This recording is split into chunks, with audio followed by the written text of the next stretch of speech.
Hey everyone!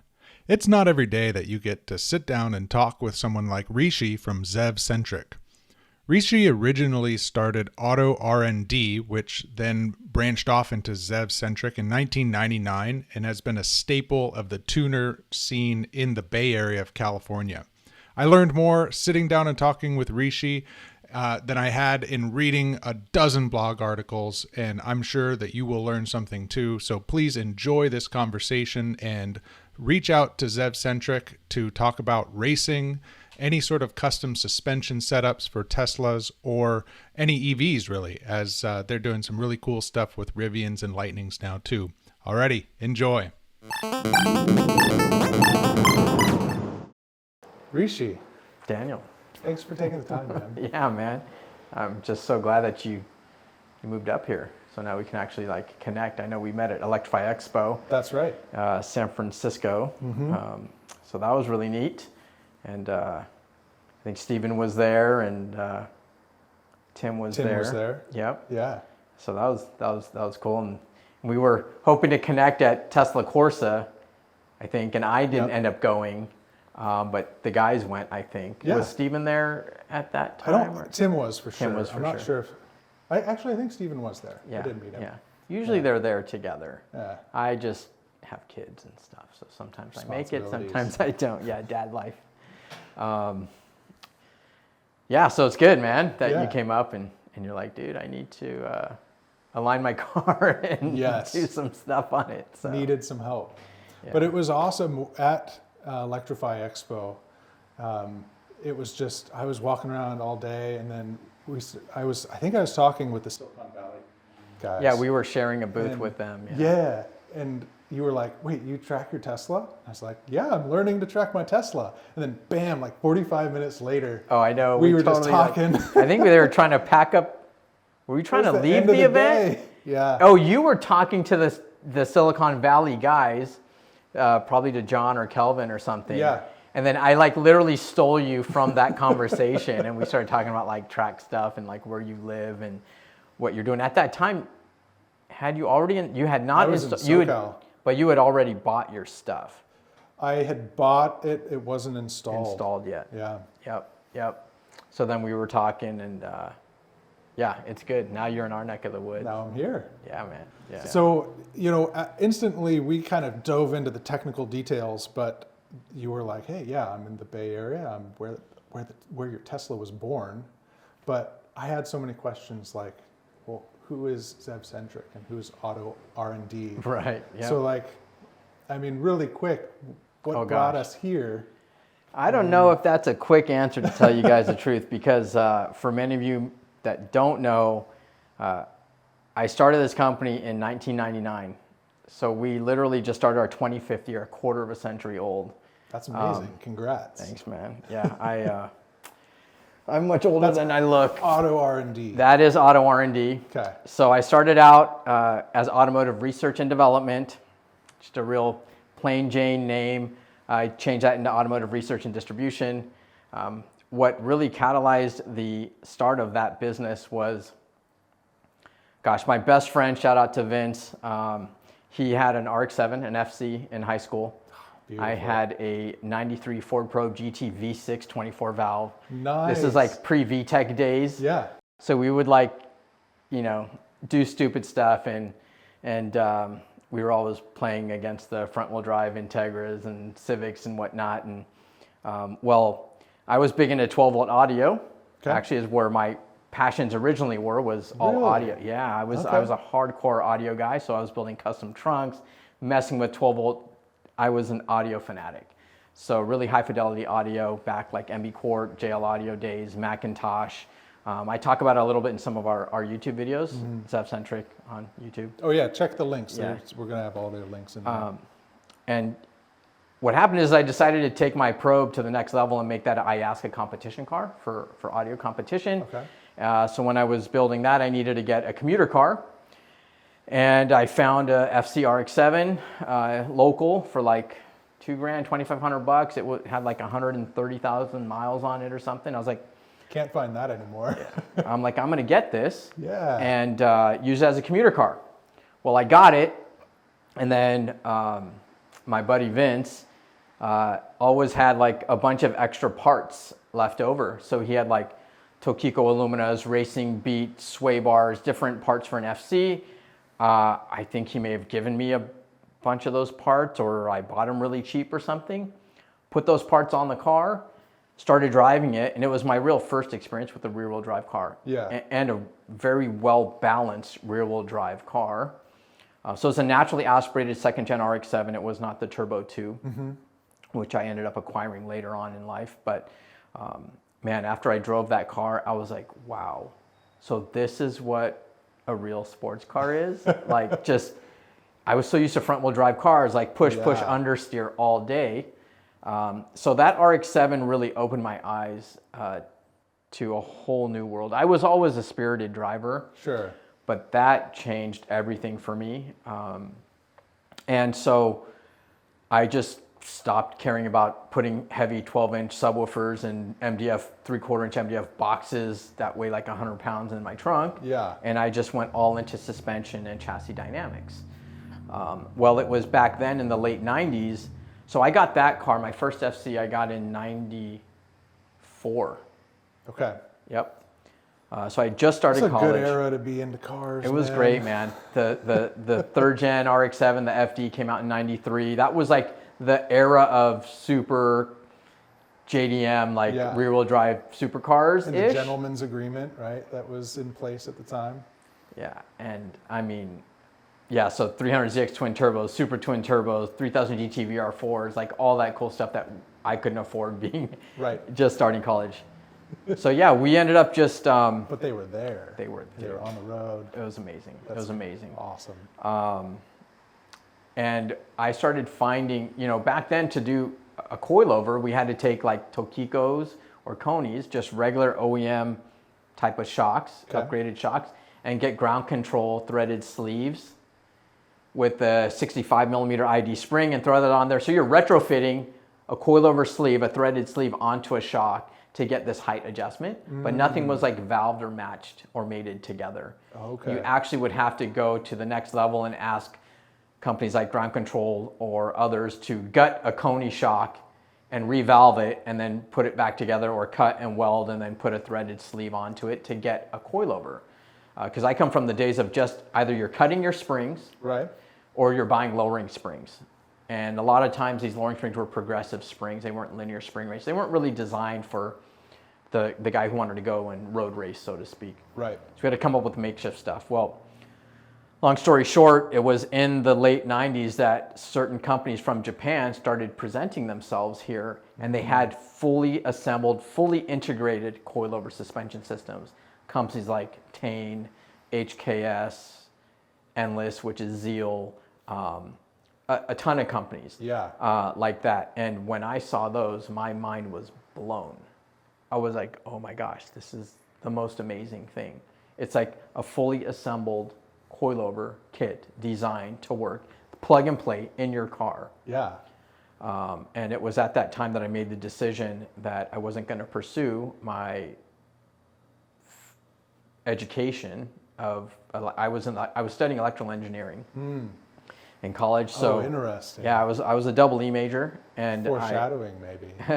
But I was doing, I went into that field to do DSP work, digital signal processing, to build amplifiers for 12 volt stuff. Okay. So I wasn't pursuing doing what I probably should have done that could have related to like EV things. Yeah, I was like, Mom, Dad, I'm gonna like start an e-commerce thing and sell really cool Japanese car parts. Sweet. And I think that's when, I opened up my account. I was probably one of the older accounts for Mackin Industries. They're the importers of Vogue Racing. Vogue Racing. Everybody's seen these. Right, into North America. And I opened that account. That was, I think, my very first account when I opened the company in 1999. So I was doing a lot of consulting on RX7Club.com, suspension, wheel setups for RX-7s, third-gen RX-7s. That was the inception of the company. Awesome. And it was because these Japanese companies started coming over that I decided to pursue it like hardcore. Otherwise, you'd have to go to LA. There was nobody in NorCal really bringing these things to the forefront, to the public audience in Northern California. You literally had to drive to LA to see anything cool. So that's kind of how AutoRnD started, and it just grew. I mean, once I made connections with one Japanese company, then I was approached by another one and another one. I represented a few companies, so I did distribution for Endless Japan for about 3 years. Through that relationship, we had acquired an agreement to become one of the few importers of work wheels to North America. So there was a short period of time where we were exclusive on the Workmeister S1 3-piece wheel. That was really cool. We represented AME wheels from Japan for, gosh, like almost, if you add up the years all together, because I did take a small break, but it was probably about at least 10 to 12 years. That's amazing. There's, I'm sure, a lot of stories within there's so much. The business and the relationships and the cars. Yep. Wow. And then through that, all that Japanese stuff, drifting came to be. Yeah. Time Attack was introduced, to the United States, and I think that's where a lot of my experience and knowledge came from with regards to motorsports. Okay. I was just surrounded by all of these really high quality Japanese products that had their roots in Japanese motorsports. Okay. It's not like I was trained Yeah. or educated in that world. It was all just school of hard knocks, obnosis, my clients, I think, more than anything, that through their experiences and us setting up, it was just trial and error. Yeah. Really. We just kind of learned as we went. And it was pretty awesome to be at that kind of point in history where you're introducing new products, and then there's new forms of racing entering the US. So there's this crazy convergence where the youth was introduced to this whole thing. And I wasn't a drifter or anything like that, but man, I'll tell you that it's crazy to see the evolution of those sports over the last 20 years. Do you think that there's any parallels to this convergence that we're seeing now with electric cars and the enthusiasts? When EVs first came, it was like, you can't do anything to them. And now we just spent the last hour dialing in some track purpose coilovers. I think that, so I first got my Model 3 Performance in the very tail end of 2019. And I've kind of discussed this also on our channel a little bit. We were not advocates of electric vehicles. It's really the antithesis to our industry, at least what we thought was the antithesis, right? But we're in California. I mean, if we don't adapt and adopt, we're going to be left in the dust. It's just the nature of the beast. It's the truth. Being in California, I don't know why, but we're kind of trying to be the trendsetters on, what's green or whatever. And I think guys like us who are finally accepting it and who really love, we really, really love our Model 3s. Once we started taking them to the track, setting them up, putting really good suspension on them, that really changed everything in our minds. And just the overall utility aspect of the car, the fact that you can use it daily and it can be a track beast, it can be a wicked fast car at the track that you can daily drive. You were telling me stories about you went to the track and you were in dead winter, other dudes are freezing their butts off, and you're just I'm plugged into the RV charger, running my heater, watching YouTube. Woke up fresh as a daisy, ready to go. Don't have to go to the gas, do nothing, and then in summer you just run your AC all day, and I can't tell you how many good things there are, but I think that there's a lot of guys like us that are trying to open up people's minds by showing them at the track or on the street that this isn't just an appliance. Right. It is, but it isn't. It doesn't have an exhaust note, it doesn't make these cool noises, but it makes noises. Oh yeah. It's just different. So I think one of the things I tell people all the time is when you're at the track, there's kind of a beauty to it too, because, you know, if you say, for example, pull the rear bench out, you can hear the whine of the drive unit. It's like a TIE fighter. Yeah. I mean, it's cool. And what I really like is you can hear your tires. Yes. Like the car sings to you in other ways. And I think that you can connect with the pavement and the asphalt just differently than you can if you're in an ICE car where you can't hear anything because you're ear-ringing Right. from this loud exhaust note, or you're passing out because the exhaust fumes in your FC are coming up through the freaking shifter. I can't tell you, dude. Not smelling like fuel is pretty awesome. It's not so bad. It's not so bad. Yeah. So yeah, I think that that's happening now. You know, I think with the price of our Model 3s coming down so much, especially with the Highland coming out, that there's going to be a bunch of guys, maybe even guys our age, who are like, you know what, why not? Yeah. Just, dude, they're like, you can buy a Performance 3 for like 25 grand or 30 grand with 50, 60,000 miles. It's cheap horsepower. Super cheap. Yeah. And they won't be as fast as they were new, but they're still super fast. Yeah. And yeah, I do believe we're right there. We're at that cusp now where there's going to be a lot of people coming in, and then there's a lot of things happening with solar that it's just, you know, with energy costs rising in California too, that I don't know if people are going to have a choice. And once they get the car, they're going to be like, why did I wait so long? Yes. What did you have before this? So, did you have a cool car before this? Yes, but not directly before. Okay. And the longer story is that when I first got into cars, I ended up with a Mitsubishi Eclipse. Ooh. 99. GSX? GSX. Yeah. And 4G? And 99? Yeah. 99. 4G, 4G. Yep. And it was mostly stock, and I didn't know anything about mechanics, and started on forums like how to change your oil.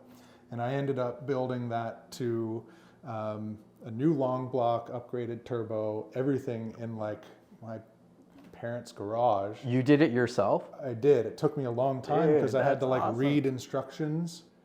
Like how do you remove the balance shaft out of the 4G Wow. engine?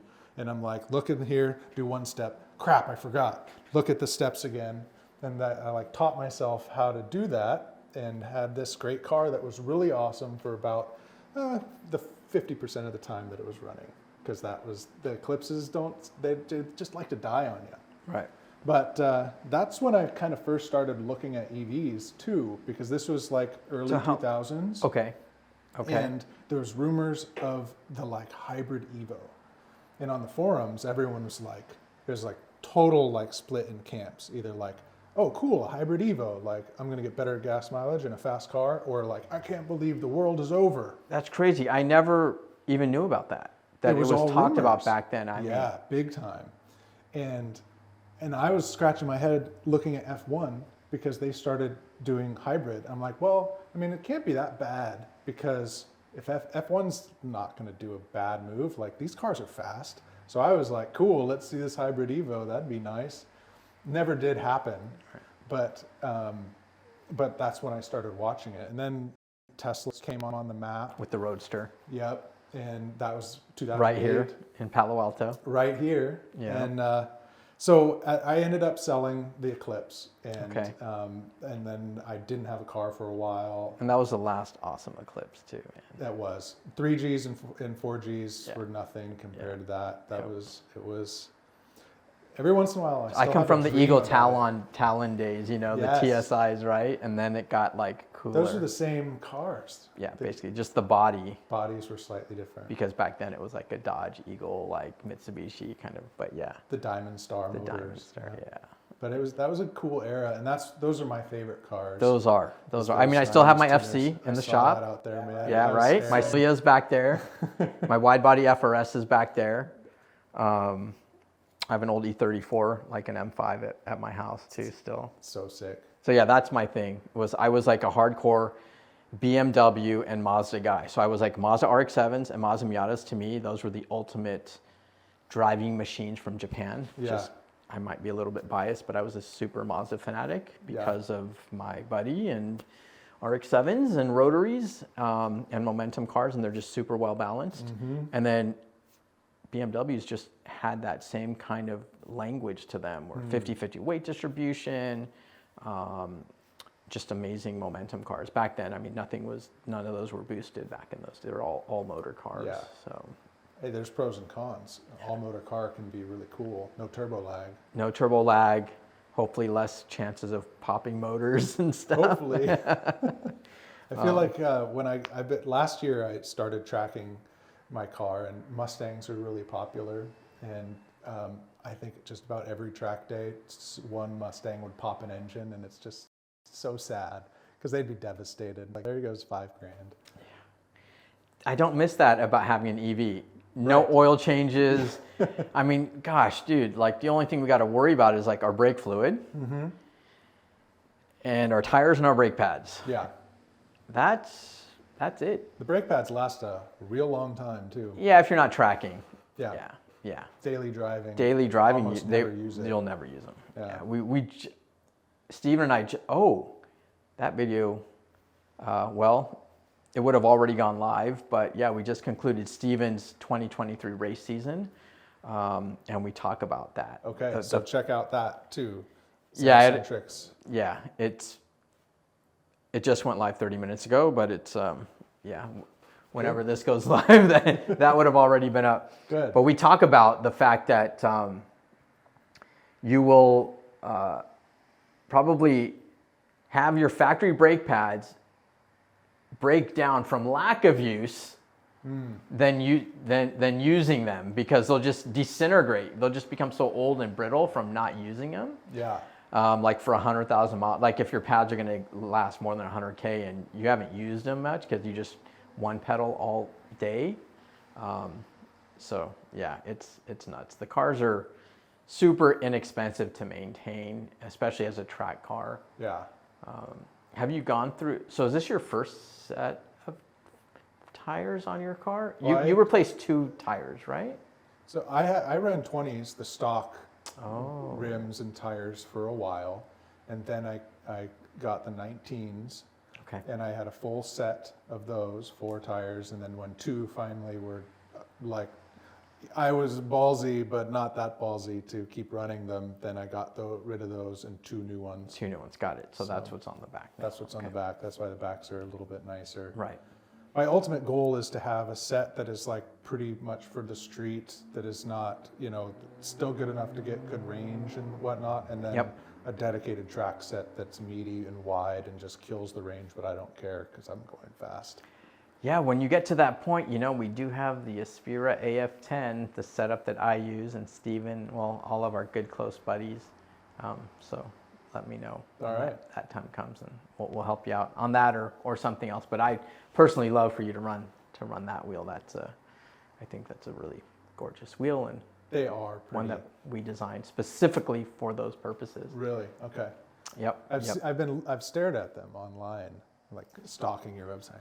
Oh, I like that. That's cool. So. Yeah, that was definitely a major passion project. That wheel came out because during COVID. So I didn't really talk about that. So how did ZEVcentric come to be? Right. So we talked about R&D, AutoRnD, right, and kind of the beginnings of me. How did it transition from AutoRnD to ZEV? So I mentioned that I got my Model 3 Performance at the end of 2019. Right. And that was at that time the most expensive vehicle I had ever bought. I think it was the only brand new vehicle I'd ever bought. I'd always bought at least a few years old car, right? Save on whatever depreciation, and picked it up end of 2019. Why? Well, I finally gave in because Tesla dropped the price on the Model 3 Performance. Yeah. Like when guys were paying like 70 grand for them, I was like, that's absurd. Right. But when it dropped to 56 grand, it was like 56.9. And we were at the tail end of getting the federal tax credits. So I think it was down to like $2,500, and then California was still giving maybe like $1,000. There's a window there. And then I think PG&E was giving $800. It was almost $5,000 in total kickback. And you had to take delivery of your vehicle by the end of December. And on their website, it literally said, I saw it maybe the end of the first week of December. If you order it now, you'll get it before the end of December. I was like, oh my gosh, okay, I'm just gonna order it. Yeah. So I ordered it, and I got lucky in that, well, it didn't look like I was gonna end up getting the car. So I had a client. So I actually originally started working with Aspira on Alfa Romeo Giulias. So Aspira actually started out in manufacturing products for the Giulia, the Quadrifoglio. So once I heard Alfa was coming back to the States, I was like, I want one of those. Oh, cool. So what happened actually is I had an Alfa Romeo Giulia 2.0 turbo, so it's a base model, but the wheel fitments, all that stuff's the same. So I was using that as an engineering vehicle, and the lease was up in 2019. So we gave the car back, and I needed something else to replace it, and I was like, I decided to get the Tesla. Yeah. Well, turns out we had just gotten a new wheel sizing for the Giulia, and I was looking for somebody to test fit it on because I didn't have possession of our car anymore. So this guy hit me up in one of the Facebook groups, and he's like, I have a Giulia Quadrifoglio, and I work across the street from your office at the Tesla factory in Fremont. And I was like, oh, cool. Yeah. Yeah, come on over. So he came over, and I did test fit, make sure it cleared the brakes and all that stuff. And then I was like, dude, I just put my order in for my Tesla, right? And then that was like on like a Wednesday or a Tuesday. And then on Thursday, he hit me up, and he's like, I pulled up your order. I was like, that's scary. Like, I didn't give you my like information or whatever. And he just pulled up my order. He's like, I don't think you're going to get your car, man. Oh, no. Yeah, I was like, oh my gosh, that sucks. He's like, and then the next day, he's like, so are you ready to take your car? Like, how soon can you take your car? I think is what he asked. I'm like, oh, I'm ready. Yeah. Like, I need this. You know, if I can't get the tax credits, then this doesn't make any sense for me. Right. So fortunately, he, I think, knew somebody in deliveries. So that Sunday, I had my kid at a friend's birthday party. I got a phone call. I don't pick up the phones from somebody you don't recognize the number from. Of course not, yeah. This wonderful lady left a voicemail and said, hi, blah, blah, blah. I'm from Tesla, and so brought up your name, and I just wanted to let you know that your car's ready. Yes. I was like, what? I was so stoked. So it's good to be this close to the factory, and just we know so many people that kind of like work at Tesla. So, you know, friends and family, certain things can happen. And anyways, I took delivery of the car. Well, got the car, and 3 months later, I hardly got to drive it, but 3 months later, we had the COVID lockdown. Great. I was like, are you kidding me, dude? I'm making these massive payments on this car, and I can't drive it. Kids are at home. I opted not to continue doing service, even though we were essential workers, because I didn't know what the status was of COVID, and I didn't want my parents or my in-laws or anybody. We didn't know. It's kind of crazy to look back on, because like it was uncharted waters. Absolutely. Didn't know what was going on. We didn't know if it was real or not real or whatever. So I was like, you know what? It's fine. I just work from home. Yeah. And I was trying to move away from wrenching anyways. I was really tired. And I'd really been doing it for so long, it was getting really monotonous for me, to be honest. The same builds over and over, right? You know, I actually didn't mind the cars as much as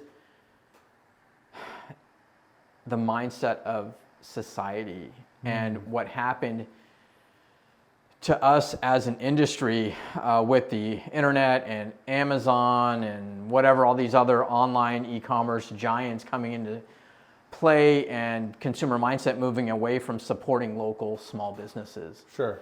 So that was really devastating, I think, to the soul. I grew up in a family business, and I'd seen similar things happen there, and just to know that it's just happening, but in a different way to future small business owners.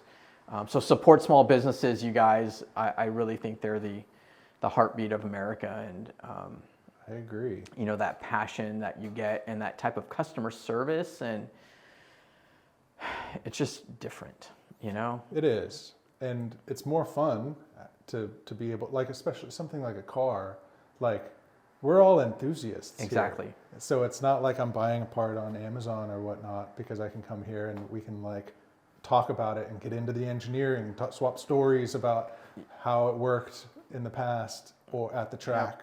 That relationship aspect of it, I think, is huge. And I think that that's a lot of what we've lost in this. And people just, can you price match this? Can you price match that? Can you do this? Can you do that? And I'm like, you know what? I'm good. Yeah. That just doesn't show me that you want to support and build a relationship, because those like hookups, so to speak, and those things are earned. They're not just given, you know? Right. So you got to just put yourself in the shoes of a business owner, and you know how much we had to bleed to be where we're at. Totally. You know, and we have people to feed, families, wives, kids, whatever. And I just hope that, you know, we can actually give extra money to people we love rather than like take money away. You know, I just feel like that's, you know, I think it's nice that, yeah, you're my friend, can you hook it up? That's just kind of like second nature. That's what you, hey dude, hook me up, right? But you know what I really love is when I just meet people that are like, you know what, Rishie, I don't want you to hook me up, man. You've helped me so much. Like, here's extra money. And I'm like, no, I'm not going to take it. Right. Like, that's how that should work, you know? But anyways. It's also community too, which is something that we kind of miss sometimes. Yep. In this era where we are. Yep. So going into community, basically I got my Tesla and I was like, what am I going to do? So I started going into these Facebook groups, and I was looking at what's happening and what people are talking about, and they were all talking about PPFs, vinyl wraps, and stuff. I'm like, dude, where's the hardcore motorsports guys? Yeah. You know. So I hunted down whatever motorsports guys I could find, and I found maybe 10. And during COVID, all you could do was go to the track. So I started meeting some of these guys at the track. We started talking, taking cars apart, and it was really at that point that I was like, I'm 100% committed to this. These cars are awesome. I'm going for rides. These guys are super fast, like at Button Willow. Yeah.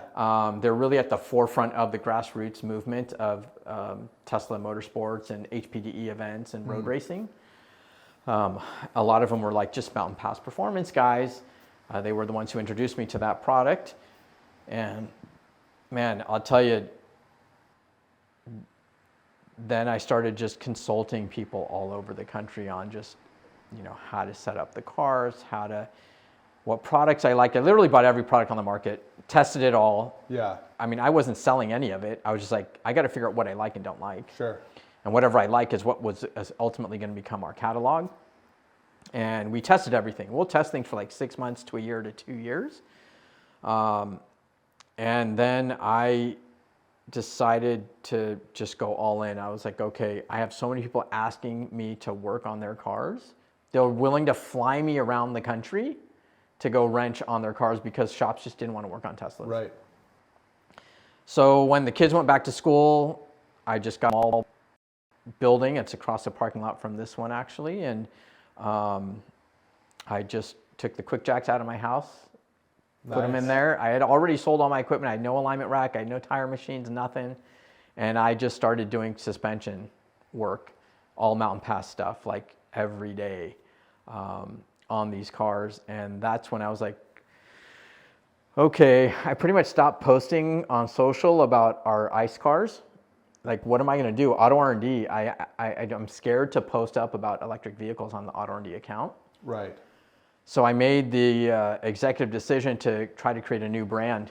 And that's when I created ZEVcentric. Got it.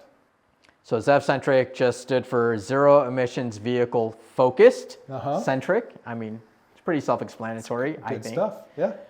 Makes sense. ZEVcentric, I was so blessed to have a bunch of clients that ultimately became really close friends of mine. So a shout out to Sean. He helped to come up with the brand logo, him and one of his buddies. So they actually did the logo design, helped me with the ZEVcentric website.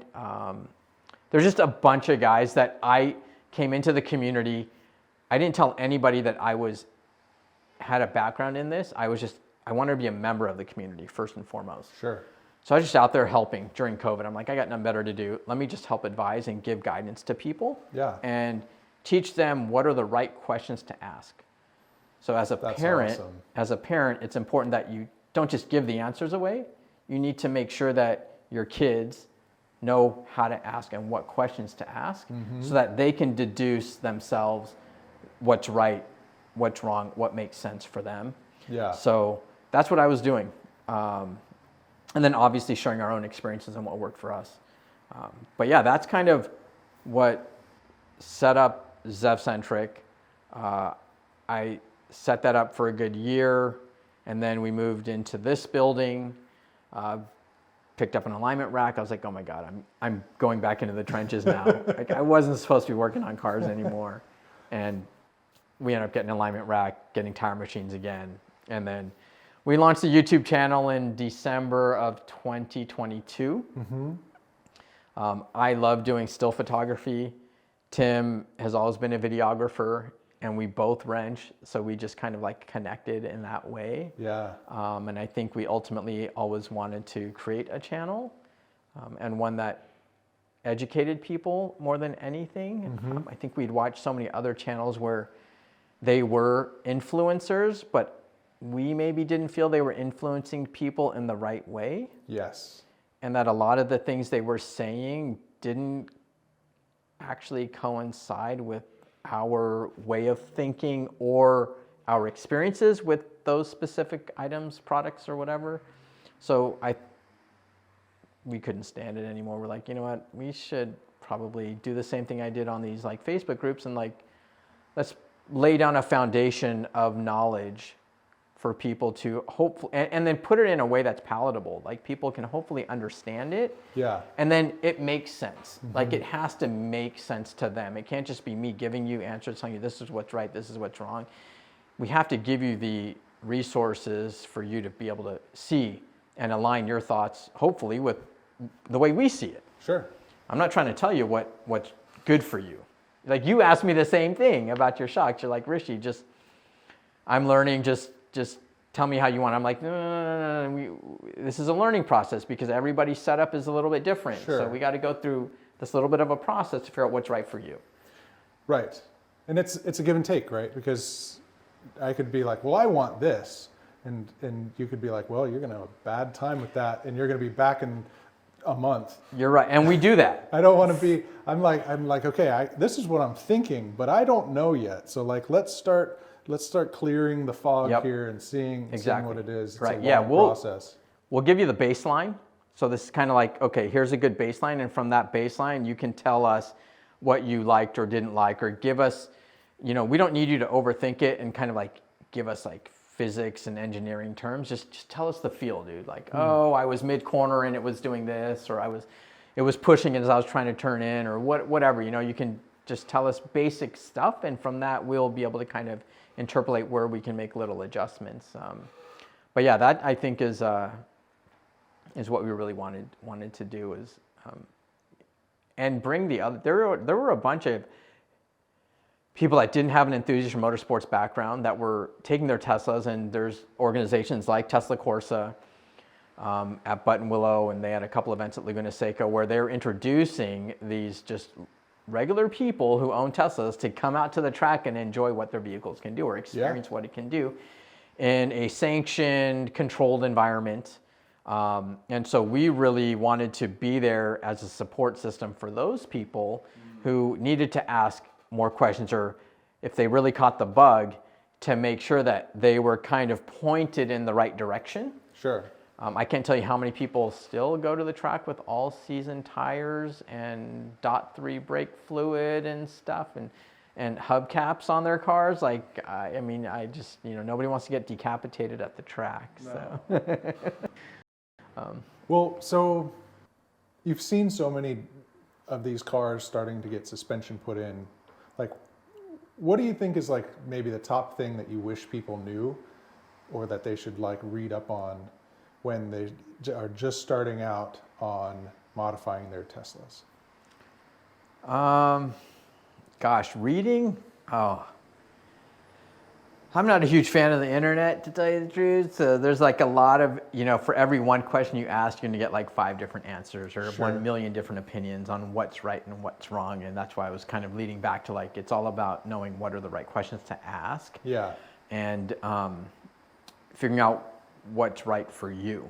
So I see a lot of people providing suggestions on what's right for them and assuming that that's gonna be right for the other person, but that may not always be the case. So in terms of, modifying, that is such a lengthy answer. I think there's a lot of qualifying questions to ask somebody to figure that out. I would definitely suggest finding a really qualified professional to talk to. Yeah, you figure out your build journey as opposed to like following the formula that someone else wrote. Correct. And I think that's really hard to do these days because I don't think that companies are designed or set up to have that level of consultation anymore. No. I grew up in that way and we do things that way, but that's very time consuming.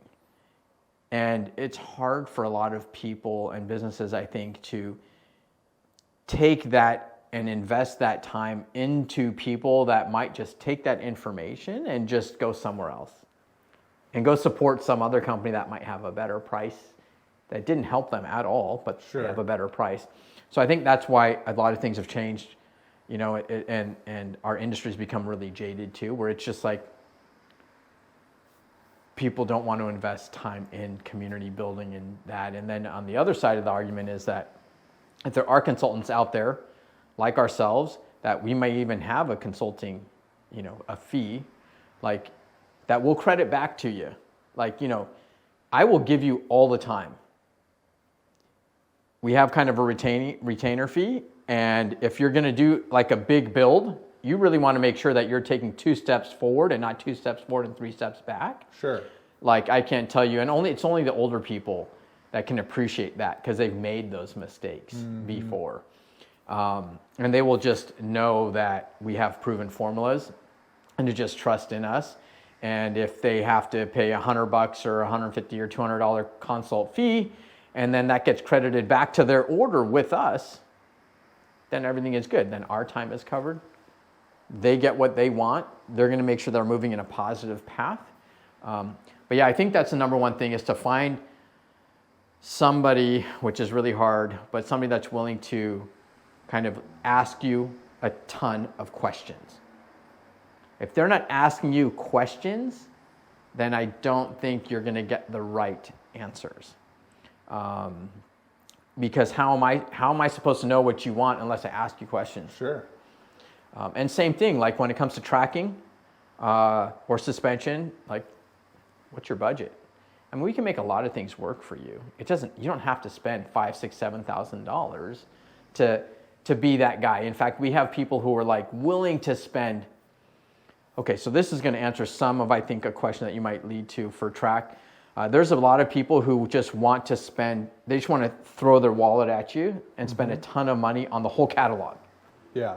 And think that that's going to make them like freaking Mario Andretti or something, Like right. if I have all of the go fast bits and parts on my car, that I'm going to be the fastest guy out there. And then those guys get out there and like Button Willow, CW13, and they'll run like 2 minutes and 35 seconds or 2 minutes and 40 seconds. And then they'll have like one of our, other drivers that's in like a standard range plus Model 3 stock with some 18.9.5s and some 275 tires, some sticky tires, totally stock car, just wheels and tires and brake fluid and brake pads. Yeah.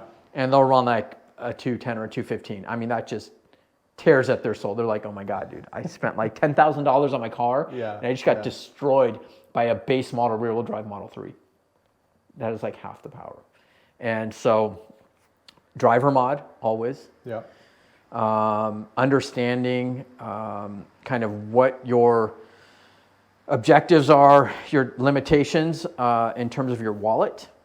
So finding somebody that can work within those means. So if you've got like, hey, how much are you willing to spend? This is what you need to spend up front on your car no matter what. Sure. We need to make sure that your car can stop. And you got to have good tires. Yep. So brakes and tires. This is your minimum cost of entry. And a helmet, a good helmet. Of course, helmet's required. You got to have a helmet. I think you have to have a torque wrench. Yeah. So I can't tell you how many people show up at the track. They don't have a torque wrench. I can understand that your first time out. And there's always people in the community that will have torque wrenches that will help you. But if you're going to continue to do it, bring a torque wrench, check the torque on your lug nuts between each session. That's just something we like to do. Yeah. It takes like a few minutes. If you have to supercharge your car anyway, check the torque on your lug nuts, man. Yeah.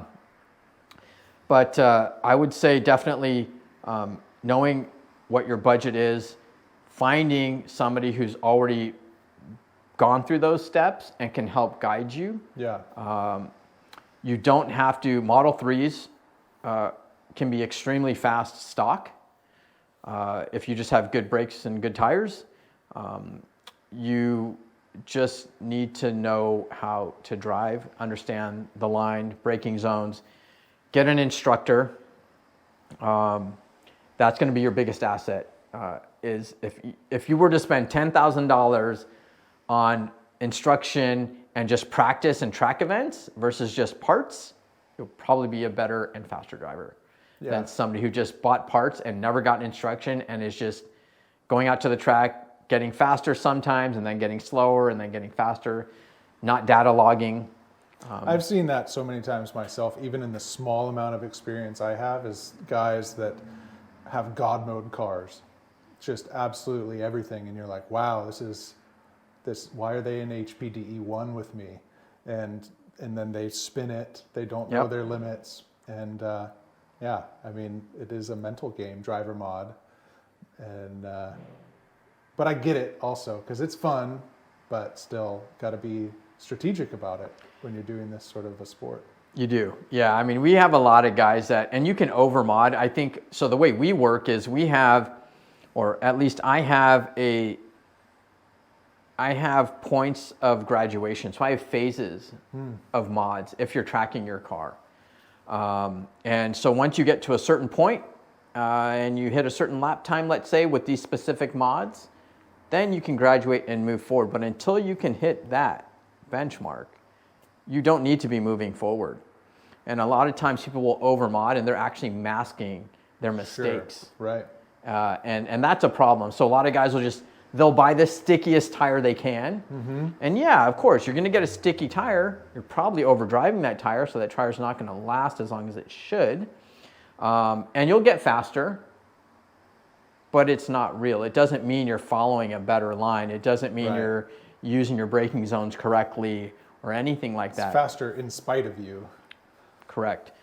So what I like to do, one example is I like to have people start on a slower, track-worthy tire. You can even run like a Michelin 4S tire and get to a certain point with that tire, because this is a person who's they need a dual-purpose setup, kind of like you, you know? Yeah. Something that can be pretty darn fast at the track, but be a great daily driver tire. Yeah.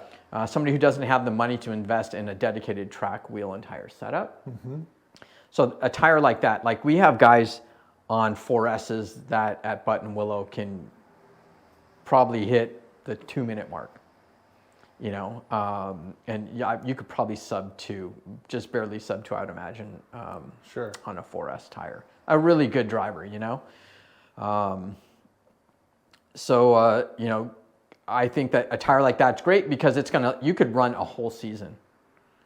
Stock width, or are you talking about even wider? I would go, well, no, I mean, I think there's been a few guys who ran on the stock 235 Pirellis with their Uber turbines and hit 2 minutes or 2:01s to 2 minutes on a completely stock car with stock brake fluid and everything. But we're talking about guys that are instructors. Yeah, yeah.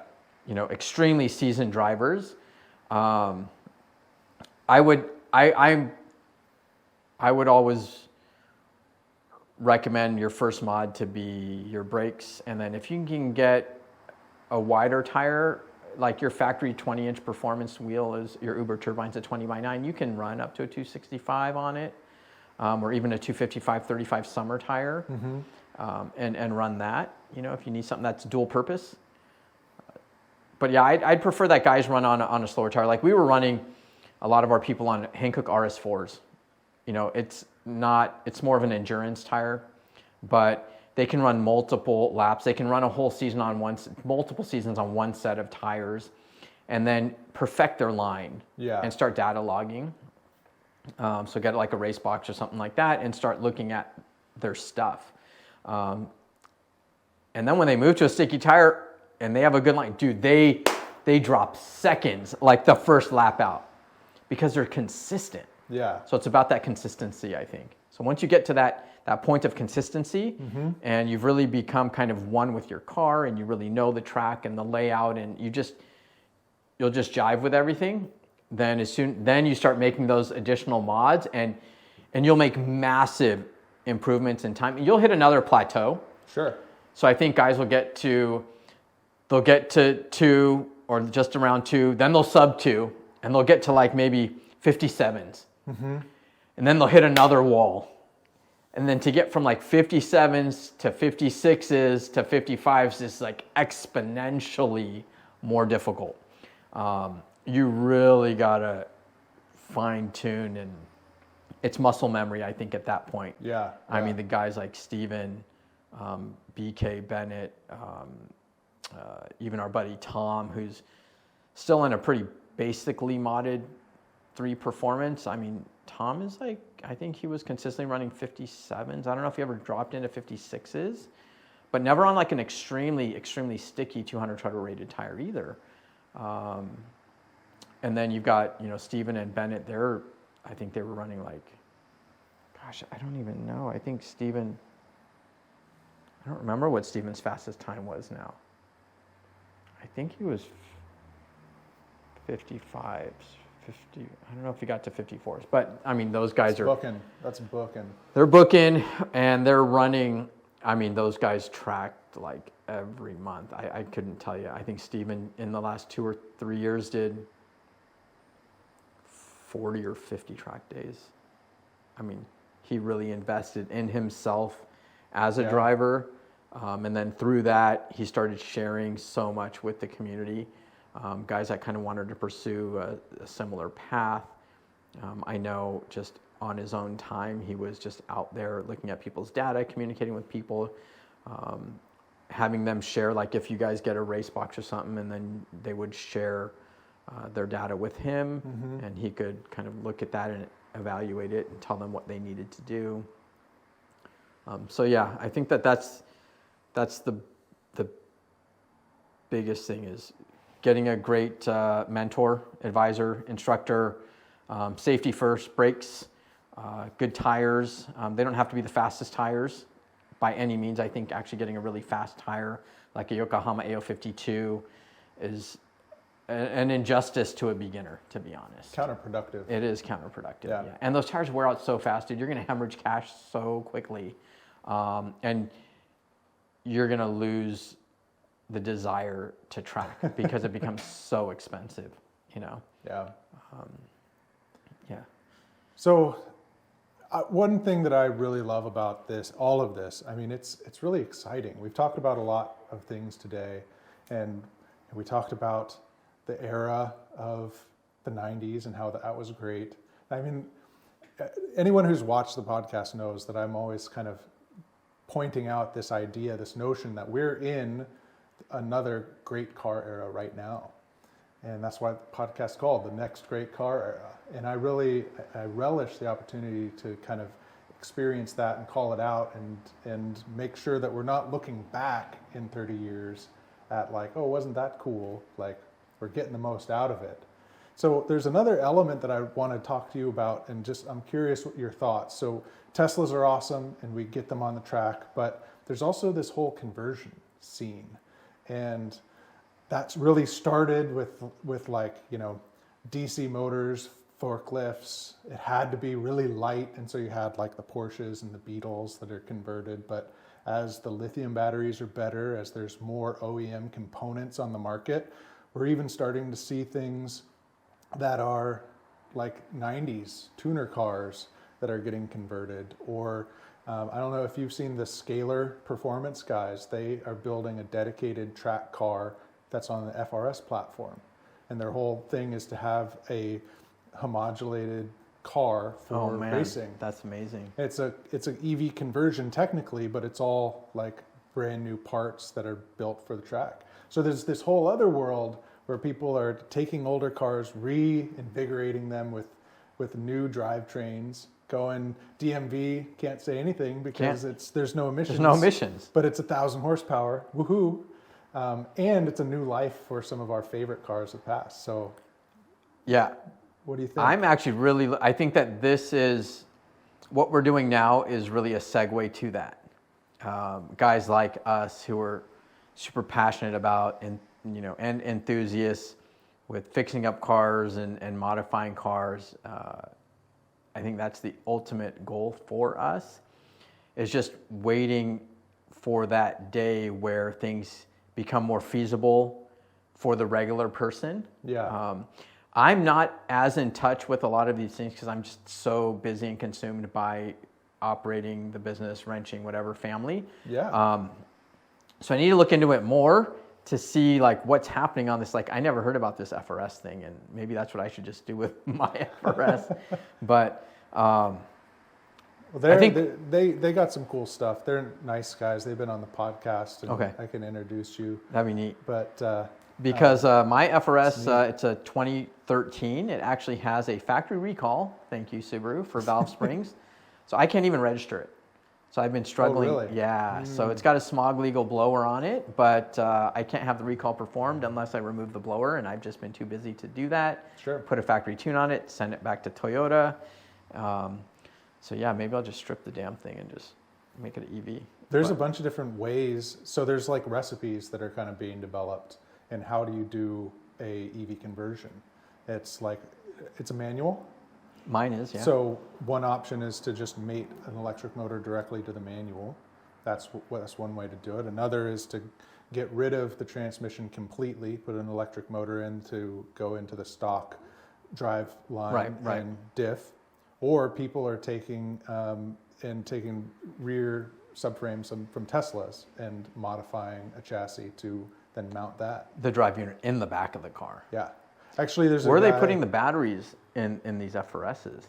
Modules? In the front, like where the engine So I was used to always be. curious about how the weight distribution. That's the biggest thing for me. Yeah. It's like on these conversions is how do you retain any level of good weight distribution? I think it varies on the car. It varies on the battery pack. I've seen guys use Tesla modules and then they break them up. Right. And exactly. put some in the front, some in the back, some over here. But there's other modules on the market, or you can build your own packs. There's some really cool builds where people are actually cutting out the floor and putting them in, building their own skateboard. That's like expensive, but probably the best. The best, yeah. Yeah. Yeah, I'd only really looked into and heard of like guys doing resto mods and stuff, EV resto mods and things. I definitely look forward to that when that time comes. Mm-hmm. Right now, we're still kind of, I'm super grateful that in us pivoting into Tesla Motorsports, this EV thing, it has reignited my passion for this industry, because I feel like we're like on a new path. Kind of like what you're saying, it is kind of a new era. So it's exciting in that way. And I love that. I love being a part of something new. Yes. It reminds me of what I was doing back in the 90s, mid to late 90s, when I kind of started doing this. It was like this new thing, you know, but that back then it was like JDM stuff, and drifting and time attack. And now it's like EV, and now we're just basically marrying it all together. Yeah. And doing EV swaps is like, the ultimate. I'm going to be talking to you because I know you're a lot more in touch with what's happening in the world or in the States in regards to like companies doing different types of conversions or drop-in stuff. I mean, for companies like us, I I think we would only be able to pursue that if it was something that was like drop in, plug and play, didn't require a lot of fabrication. Yeah. You know, I think fabrication and stuff works for a lot of businesses that are really designed to work that way. But for us, I think, and for it to become used in a bigger arena, it needs to be something that can be just plug and play. Yes. It doesn't require too much dramatic fabrication. So as soon as that starts happening, then, oh man. And the drive units and packs and modules become more affordable. Yep. That's where That's I a think big barrier I right think now. that's the biggest barrier. It is. That is the biggest barrier. You know, back in 2004, we were I think we were the first company to do a 302 HO swap in an S13. That's on YouTube from way back. Nice. I think it was on my buddy's channel. I don't remember the name. I'll send you Okay. the link. But we show a video of it firing up. That was sweet, man. And to be able, so you know, we can do some basic fabrication stuff. Yeah. Because we couldn't afford LS motors back then. It was too expensive. So we just got a 302 HO out of a Fox body and threw that in there, put a T5 tranny in it. Still had the S13 rear end, so basically we were starting in third gear because it was just, the thing would like Don't wanna top shatter out. Dude, the thing would top out at like 50 miles an hour in fifth. It was just, we had to change the whole rear end. But yeah, I would love to learn more about what's on the market. Like if there's already stuff out there now, like plug and play drop-in kits. As far as I know, people are having to dump like 6 figures to do an EV conversion. Is that true? It's like you had said earlier, there's a lot of questions to ask because it's not necessarily true. If you want an EV conversion that's going to be 0 to 60 in 3 seconds and have Tesla range, then it's Tesla price, right? It's going to be 60 to 100K depending. But there's formulas, there's ways to go about it where people can do it. If you can do some of the work yourself and you're reusing like OEM components, people can do it for 10 to 15. Just depends on what you're trying to do. So my father-in-law is the original owner of a 400 cubic inch motor 76 Trans Am. Oh, nice. From Mississippi. It's just been sitting, probably rotting under a car cover in his driveway forever. I was actually considering hitting up Overhauling and talking to Chip to see if they'd be willing to take this on because he's an amazing, amazing man. And I wanted to do that for the longest time. I wanted to do like an LS swap, give it EFI, and just rebuild this thing. But since we started going into EV stuff, and it's a 76, like, oh my gosh, Dad, like you were off by 1 year. 1 year. I was like, you totally like just stopped me in my tracks, you know? Because it would have been so easy. Yeah. So I'd been thinking for the longest time, like, what can I do with this old Firebird? And so I'll probably talk to you about that. You can maybe point me, give me a jump start on like maybe some, I know those vehicles, there must be a drop-in subframe or a kit for those. Because I think that's where a lot of it started, was those old like Camaros and There's Firebirds. several options for that, for sure. I'd love to like kind of price that thing out and see, because he's up in his 70s. But I'll point you at some stuff. I have some good walkthroughs on the channel as well. Like I went to SEMA this year, and in the future tech section, which is all the different like EVs and whatnot, for pretty much every one, I like talked to the builder and we went through the whole car. Like what did they use? What did they did? And there's some amazing cars. And then there's another really cool event, State of Charge. Terry puts that on every year in Colorado. It's going to be, he is doing it for the 3rd year now. A lot of builders go there, and there's like a car show component. People are trailering it down, and the industry is still new enough. Everyone's on the same team.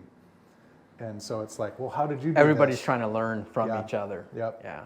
That's And cool. It's pretty cool. Yeah. That is neat. I think that's the really exciting part of this whole thing, is that as a community, kind of bringing people together. I agree. We're kind of at the knee of the curve, or whatever you want to call it, and I think everybody's trying to just get over this hump, and I really hope that, you know, more of society is willing to, you know, endorse it. I don't know, you know, what's going on in the world. I think we're so sheltered. Being in the Bay Area, Silicon Valley, like, it's a normal thing for us. Yep. But I'm sure you've seen it because you've traveled a bit and you probably talk, but outside of this area, is it just not like that? Or there's still a lot of opposition to EVs, I would imagine? There's still a lot of opposition to EVs in general, but, you know, everyone has their favorite thing. I think that the key is to focus on like the enthusiasts and like just have fun, because that's kind of hard to argue with. Yep. I also am always like at the track, or when I talk to people that are maybe not familiar with EVs, it's like, look, the drivetrain is different, but 90% of the cars are the same. Like, I go to the track or I meet some dude who's been wrenching on cars since the 60s, and I learn a ton, because most everything is also like suspension is suspension. Just because there's a different powertrain doesn't mean it's a fundamentally different thing. So Right. We're all car people. Like, it doesn't have to be this division. Yep, I agree. Yeah, it'll be neat, man. Yeah, I mean, it's an exciting time. It's a really exciting time. It really is. This has been a treat. Thanks for letting me come to the shop and helping me get things sorted. I'll definitely be back as we get prepped for the next track day. Yep. And sitting down and talking to me. It's been Man, awesome. No, thanks for coming, dude. Thank Appreciate you. it. Thank Yeah. you. Thanks, guys. All right, don't forget to check out all of the links to ZEVcentric and their channel. They got a bunch of awesome videos and interviews and all sorts of stuff. And if you're in the region, give them a call. We're in Fremont, you guys, right next to the Tesla factory. That's where my Tesla was built. I brought it home today. It's home. It's at the mothership. It's at the mothership. All right. See you guys.